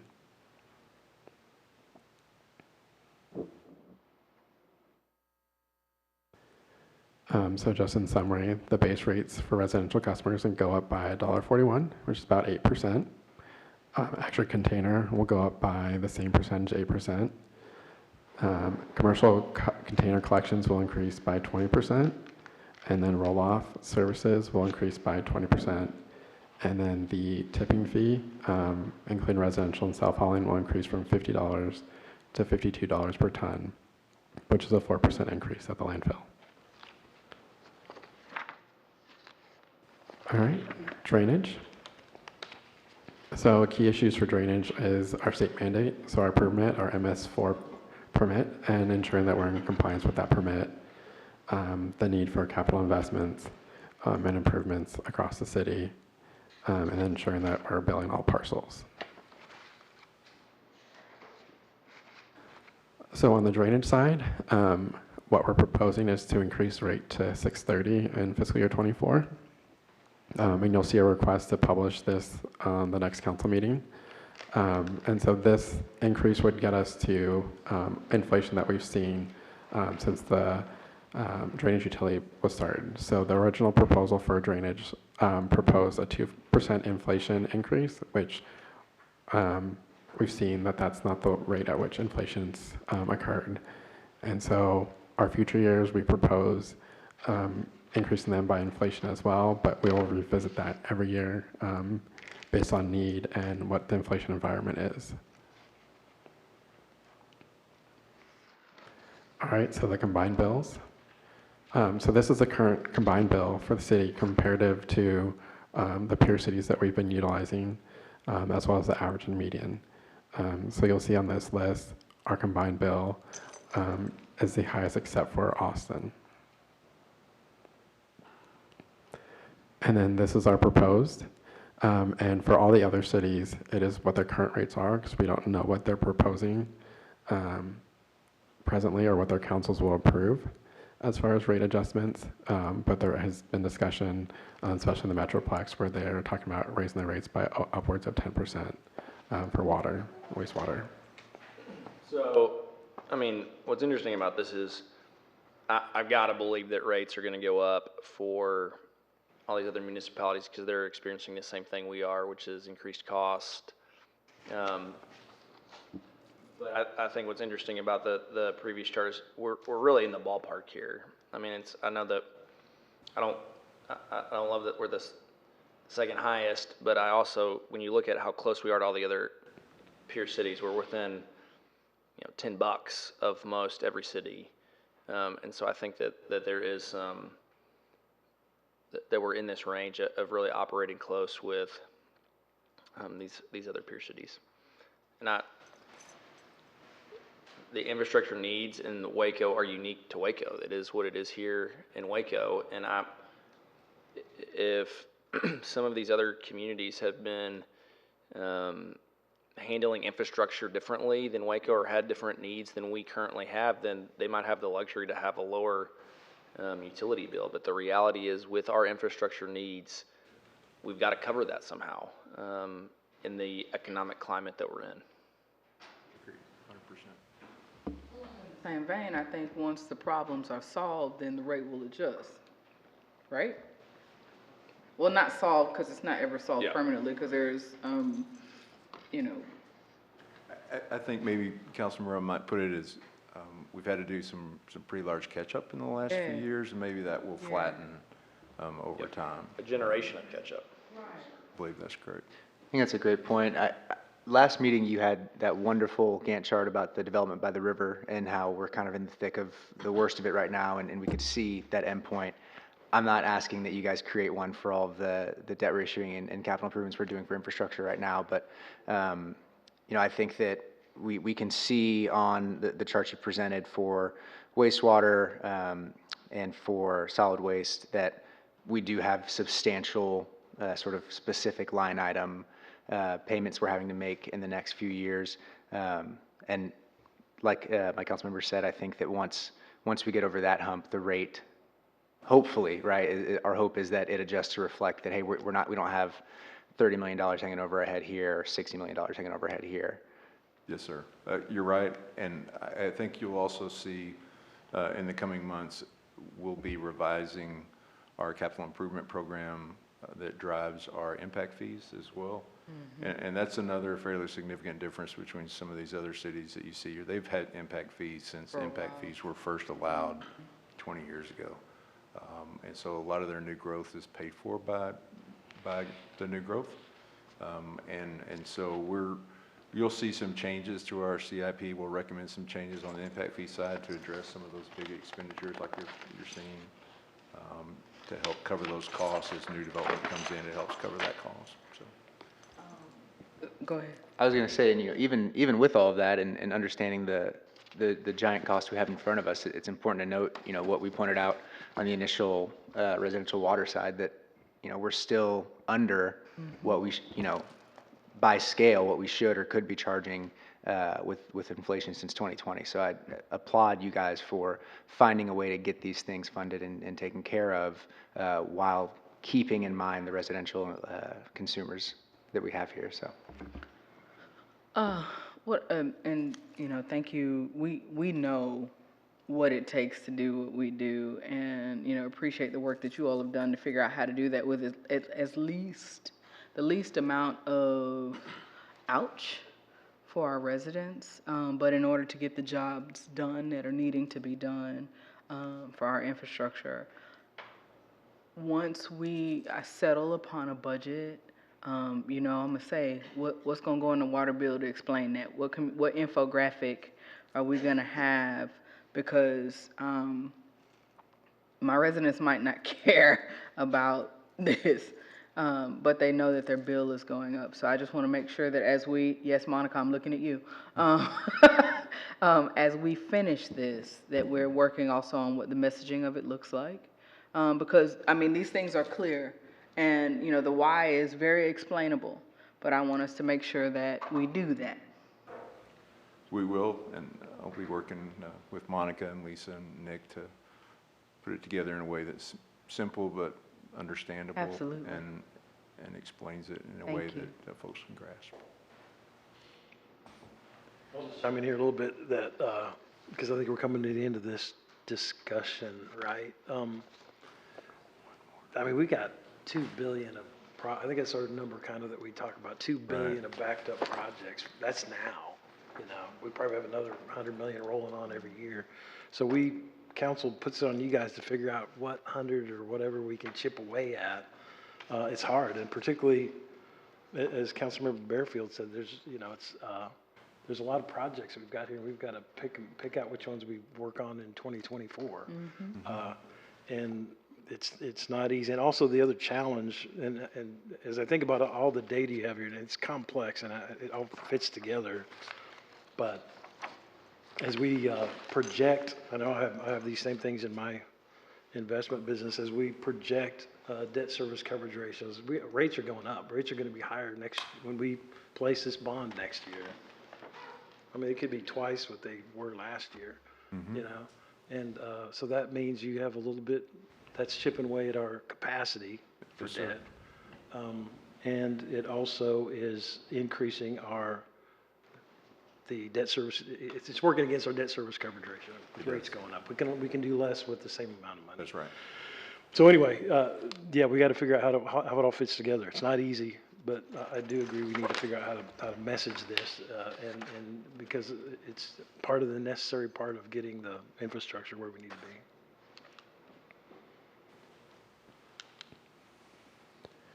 All right, and so this slide just shows all the different utility bills on one slide relative to inflation. So the bill that we're proposing based on the rate increases would be about $129.24. On an adjusted basis from 2020, we should be around $140 for the bill. And then if you just look at the dollar-to-dollar comparison, the 24's rate would be about $104 comparative to the $112 that we charged in 2020. And then this slide is just the comparison of the year-over-year change for each of the utilities and the overall impact. So a customer for the entire year would see about an $88 increase, which is about 6%.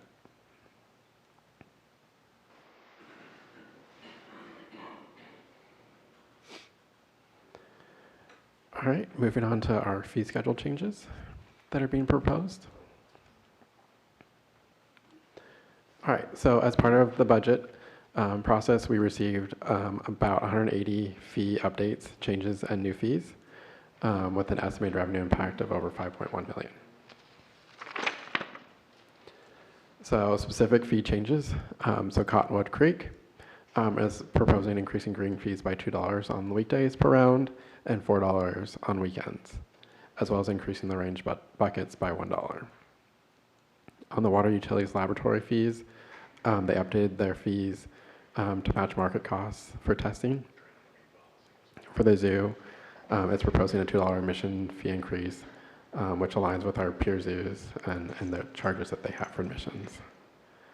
On the health district, they're proposing a $1 increase in the search fee for birth and death certificates, and then a new fee for birth and death verification letters, and then a new fee for conference registrations for the public health conference that they plan to have.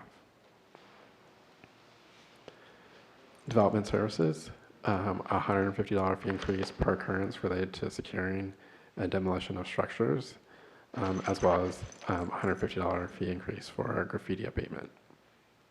There's a new fee for... What's the current fee? It's back there.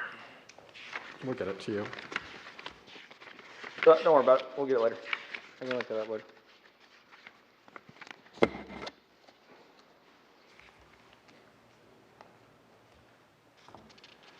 It's back on page page 123 or 4 or 5, somewhere back there. But- Okay. All right, and then there's a new fee for re-reviews for alternative power source, commercial buildings, plumbing, electrical, and mechanical. And then we increased from 25 cents to 28 cents for the first 100,000 square feet, and from 9 cents to 14 cents for each additional square foot for commercial building permits. And then there's a $5 increase to $15 per permit for a technology fee for the building, plumbing, electrical, HVAC, and sign permits. On drainage, there are some tentative plan review fee changes, but we're currently still evaluating those. On parks, so there's new fees in the schedule related to the opening of the Doris Miller Community Center, which will include fees for swim lessons, fitness classes, pool rentals, and open swims. A lot of those are just transferring those over aside from the swimming ones from what they currently have. And then there's new fees for the Bridge Street Amphitheater and festival usage and rentals. On the public works side, they're proposing to increase the subdivision construction inspection fee percentage from 4% to 5%. And this is based on the estimated cost of construction. There's various increases to inspection reviews, including of curb and gutter, and drive approaches, increases to right-of-way use license agreement fees, and use of right-of-way fees. Nick, could you expand a little bit on the various increases to inspection reviews, including of curb, gutter, and drive approaches? What exactly are we saying here? So depending on what the review is and which one it falls in, there's different levels of increase as far as dollar amount. So we already charge a fee for the review and inspection of the curbs and gutters and driveways as part of the process. Is this going to the residents? This would typically be like your developer or builder would be the one paying for it. Okay, I thought we were gonna go out and start inspecting our curb and gutters and drive approaches that are already in place for hundreds of years. No, So these are generally for new, okay, Yeah. thank you. And then we're proposing an increase in the cleanup fees for spills related to our increased costs for personnel. So this would be if a truck spills over and has dirt or something like that, that's what the team would go out there and clean up on the roads to get them back in service. Increased costs related to traffic control. For the same reason, personnel cost increases. And then overall, the development plan review fees that Public Works assists with are still being evaluated as well. No, Mayor, I did go back and see the graffiti abatement, the 150 differences. It's currently $9.45 per occurrence, going to $10.95. And I think for these, a lot of the development services fees and public works fees, I think that I'm really glad we're kind of doing our development services deep dive to kind of understand process improvement. You know, one of the things that I hear from the development communities that they're looking forward to engaging in that process, and I think that any fee increases that we're doing, again, we're trying to manage our cost and the cost of doing business that we have, but at the same time, I think that will complement nicely to this, and I'm looking forward to that and appreciate staff's continued work there. All right, so then the budget calendar. So we won't have a budget audit meeting next week, but we'll be back in front of you on the 20th at the next council meeting to talk about the tax rate, salary and benefits, COLAs, TMRS, GSIs, general salary increases, and then any remaining items or issues that come up. And then on these slides, the bolded items are ones where action will be taken or will be presented for you to take. So we'll have a resolution adopting the financial management policy statement on the 20th, the first reading of the ordinance setting the departments, and then the first reading of the ordinance establishing the Parks Performance Fund. We've briefly talked about this previously. This is a new fund that we're creating as part of the 24 budget to include some of the operational recreational type activities of parks and a separate fund to show and demonstrate their performance. And then there will be a resolution setting the public hearing on the municipal drainage utility fee schedule revisions. On the 27th, we'll have a special budget and audit committee meeting. We'll talk about the CIP, the street fee, and street capacity. And then on July 11th, we will present the city manager's budget with the plan filing on July 14th, which is the Friday after that Tuesday.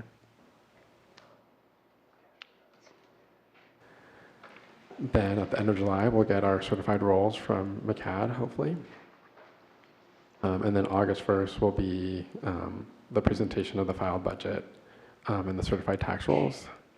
And then we'll discuss any budget changes based on the certified rolls. We'll set the date for the public hearing on the budget, and then we'll have the second reads of the ordinances that will occur on the 20th of June. Then we'll have our, August 8th, we'll have a budget audit meeting. And we tentatively have scheduled to have TMRS come and discuss the COLA and the options that are available at that meeting.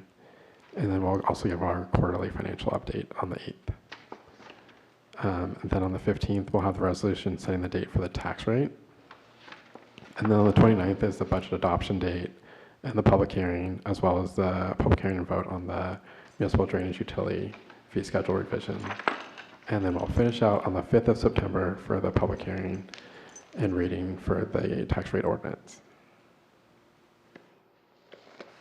Any additional questions? Any questions? Just one. So I know with some of the fees of our newer facilities, there's not anything comparable.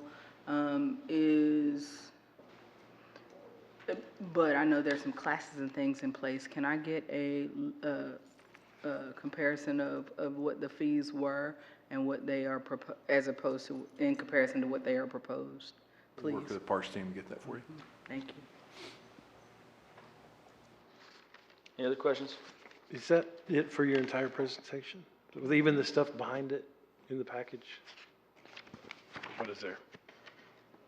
Financial management policy statements? Or do you That's for you to. That's just the red line version for you Okay, to see you're the not going to changes. talk about that though? We talked about the changes. Yeah, we highlighted the changes, and Okay. we're not going to go through the details. And All right. Unless you have questions, we'll be glad to try to I answer. just wanted to make sure I highlighted what came after that. You had an Easter egg hidden in there, kind of along the lines of what Councilmember Bearfield was saying. As every year I ask for the chart that says, what was it last year? You're proposing this change. Please give me the frequency of last year and the frequency of next year, and what is the monetary delta last year to next year? And I see it starting on page 123. You have a beautiful chart showing all that information. Yes, sir. So, thanks. We Good work. finally got that one right. It after only a took couple of 7 years. Right? That's right. It's like overnight. Two. Only two. Two for us.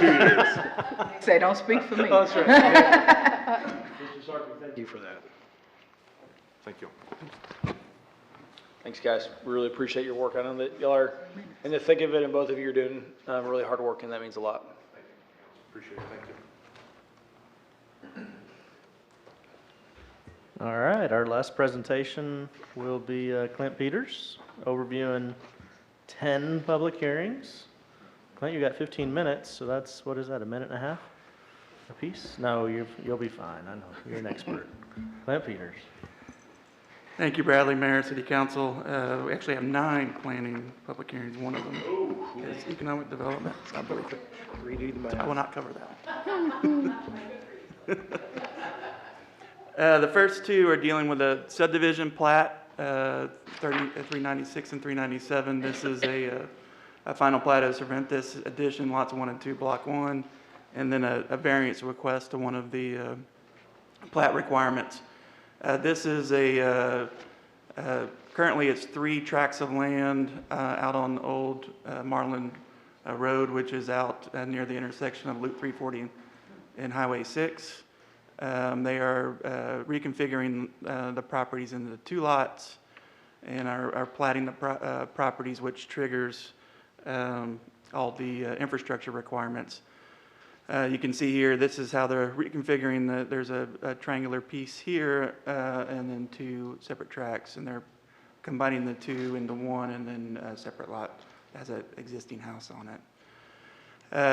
So typically, these would not come through the major platting process, maybe a minor plat approved by staff, but in this case, since there is not sewer along Old Marlin Road, the ordinance does require an extension of public sewer to the property. This area was annexed back in the 70s, but there was no sewer ever extended to the street. And so it is the nearest sewers across Marlin Highway, which is several thousand feet from the property. It is not feasible for 2 residential lots, so they're asking for a variance to use septic. There's already 1 septic with the existing house, and they'd be allowed to do another septic with the vacant lot. Also, that vacant lot is actually, the front part is in the city limits and the back part is in the ETJ. And so we have granted other variances in the area for not having to extend sewer for when it's just associated with the development of 1 or 2 home sites there.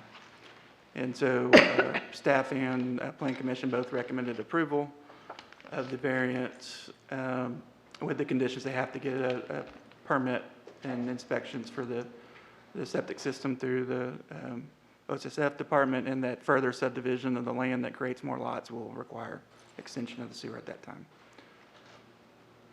The next public hearing, 398, is a request from Jacob Bell and Walker Partners on behalf of CC Waco 521 Land Holdings for a special permit for excavation of material as accessory to a permitted use in the property. This is 44 acres out of a larger 521 acres of property along Lakeshore Drive between Brazos River and MLK that is slated for future development. And they want to go ahead and get started on excavating for amenity for that development. So they're having to come through the special permit process because it's more than 125,000 cubic yards of material. Typically, when we look at these, it's single-family zoning. So when we look at excavation and mining operations, is what impact is it having on adjacent residential? In this case, there is no adjacent residential neighborhoods to it. It's all farmland or undeveloped. And you can see here, their plan is to mine this area out here, and then their service road to the mining area would go straight out to Lakeshore Drive, which is a major arterial and doesn't go by any other residential subdivisions. And Clint, for the record too, when we say mine this area, residents nearby won't necessarily be expecting a permanent commercial mining operation for precious metals or oil or anything like that. Yeah, we're talking This is landscaping. Yeah, this is sand and mostly sand, and then there's some gravel in that area. And then that's a very large property, so you won't even see it from the street. It's way back closer to the river off Lakeshore Drive. And there's another photo of that area. So Plan Commission did recommend approval. We did put some time limits on it because it is accessory to a development. It shouldn't be an open-ended permit. So we did put a 2-year time limit on it. And then we did limit the amount of material that can be removed to 450,000 cubic yards, which is consistent with what they want to do. And then that is in the floodplain for the Brazos River. So there's a floodplain permit required, which they've already received from Public Works. And there was no feedback or opposition at the Plan Commission hearing. The next public hearing is dealing with the subdivision ordinance updates that we were discussing earlier. This came out of discussions that we've had, an initiative to try to improve some of our development processes. started looking at our subdivision ordinance and seeing where we can improve that. Right now, the city requires Plan Commission recommendation and then ultimately City Council approval. And this subdivision plat approval is different than other planning processes and cases that y'all hear.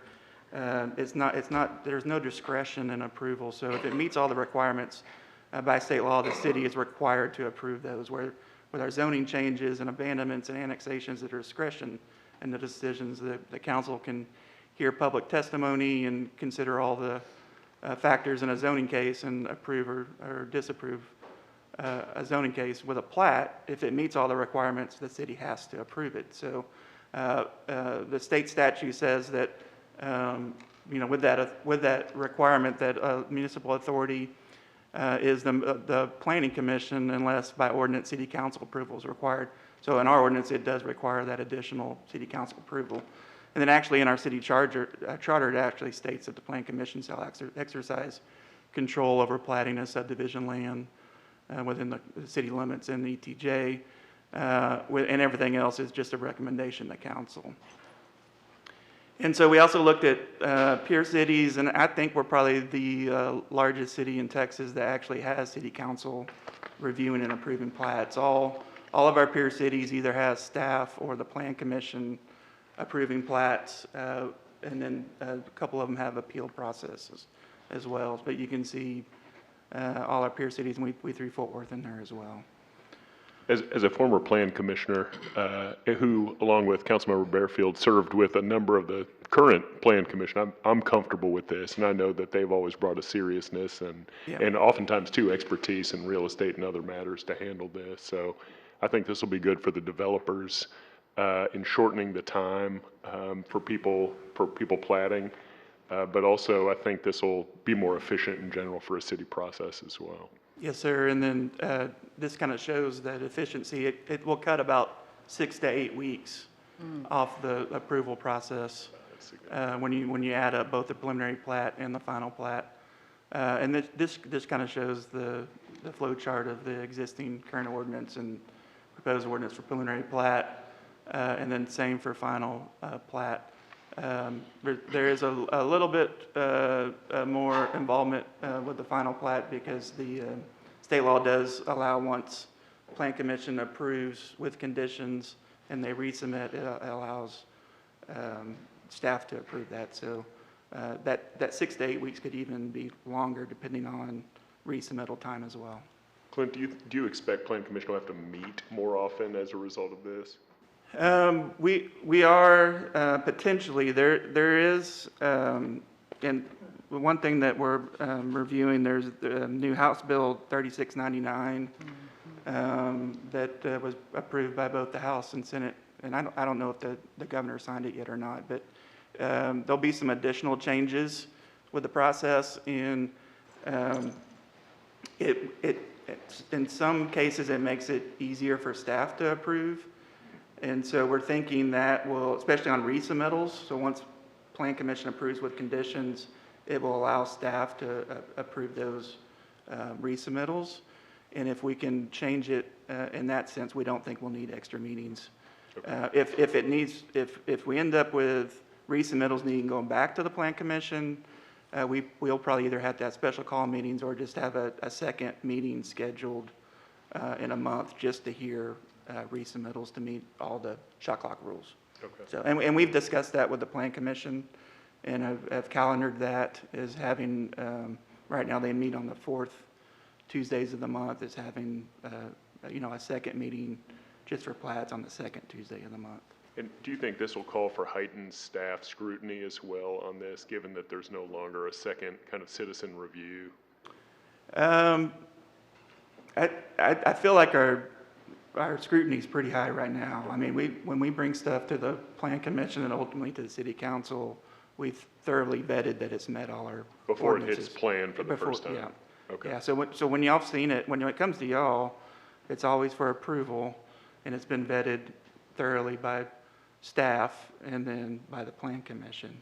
Okay. And so I mean, we'll continue to do that, but I don't know if there'll be any more heightened than it already is. Okay. And there's some other miscellaneous changes, corrections of department and division names throughout, and position titles.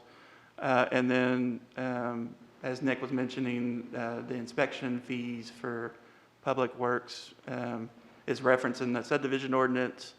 And so we're just pointing that reference back to the fee schedule and not have it prescriptive in the subdivision ordinance. That's the last slide on that one, right, Colin? Yeah.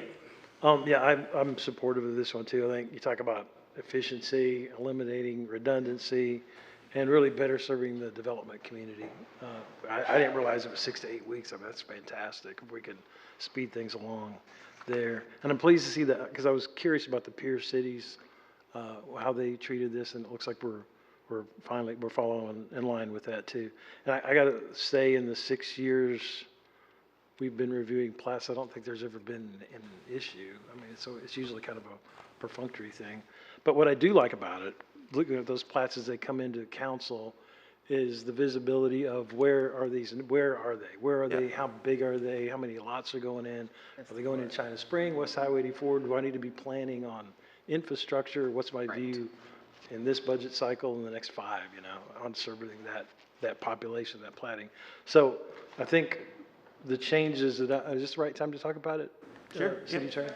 I suggested a couple changes where we don't get in the loop per se as council, but we do receive a quarterly report of what all came through the Plan Commission, so we can kind of gauge where are all these plats and what are they, where are they, and not only that in the last quarter, but how does that stack up? Ongoing. Yeah, ongoing.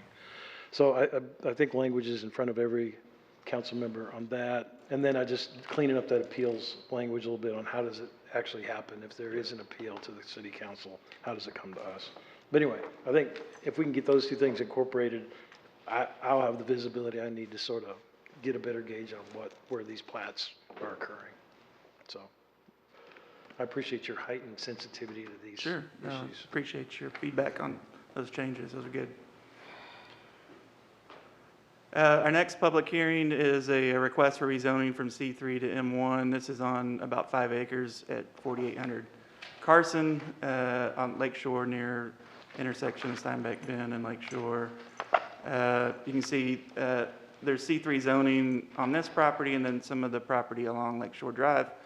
Everything around it in that kind of that triangular area between Carson and Steinbeck Bend is M1 zoning, so they are requesting that the change be from C3 to M1.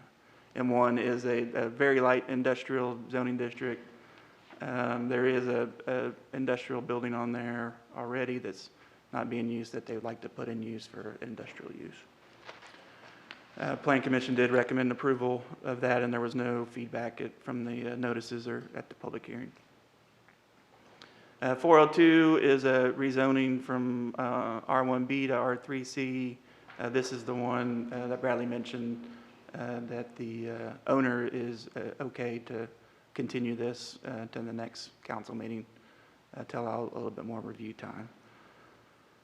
Do you want me to go through it, or you want to hold off till next meeting?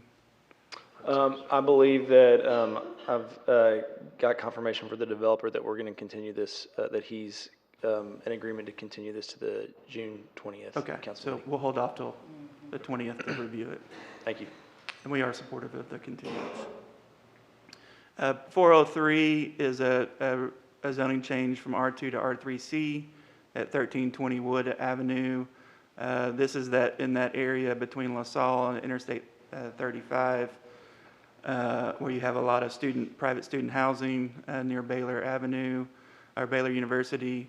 The land use plan for our comprehensive plan calls for it to be medium density, which R3C is, and you can see a lot of the green in that area where it's been transitioning more to medium density multifamily in that area between 12th and 18th Street. And then you can see this is the property here, and you can see kind of the medium density apartments around it. I will say these apartments were developed before the overlay district, so This is not an indication of our development standards now, but you can see there is multifamily in the area. Plan Commission did recommend approval, no feedback on this one from the notices or Plan Commission hearing. The next public hearing is 905 Delano Street. This is a lot owned by the City of Waco that we're gearing up to place in our lot sale program. It's currently C1 zoning, but it is a single-family lot. This is near J.J. Flewellen along Delano Avenue. It's all designated in our land use plan for residential, and you can see these are all lots, single-family lots around it. And so we are requesting to change that back to single-family zoning to allow for residential development. The lots around it that are Zone C1 are privately owned, and at some point we anticipate those owners will come through and request rezoning of those two, but we felt like, and talking with the neighborhood association, that we limited this request just to the property that the city owned. Plan Commission did recommend the approval of that. There was no feedback other than the feedback from the neighborhood association about just limiting it to the one lot that the city owned. And then our last public hearing is abandonment of some easements at the new Magnolia headquarters. These are associated with sanitary sewer, water, and storm drainage easements that used to run through the property and actually under the building. Those have been converted to private easements to serve the redevelopment of the headquarters. And so there's no longer a need for the public easements. And so we are supportive of abandoning those public easements. And that's all we have. Any questions?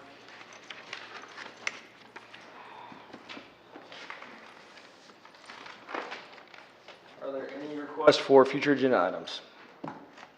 If not, we will recess the work session, reconvene regular session for executive session as read into the record by the city secretary at 5:09 p.m. Notice is hereby given that the City Council will go into executive session in accordance with the following provisions. Attorney briefing, Texas Open Meetings Act, Section 551.071, contract for historic Elm Avenue bike pedestrian infrastructure improvements, University Park Drive to Garrison Street project. Real property, Texas Open Meetings Act, Section 551.072, and economic development, Texas Open Meetings Act, Section 551.078. We are now in executive session.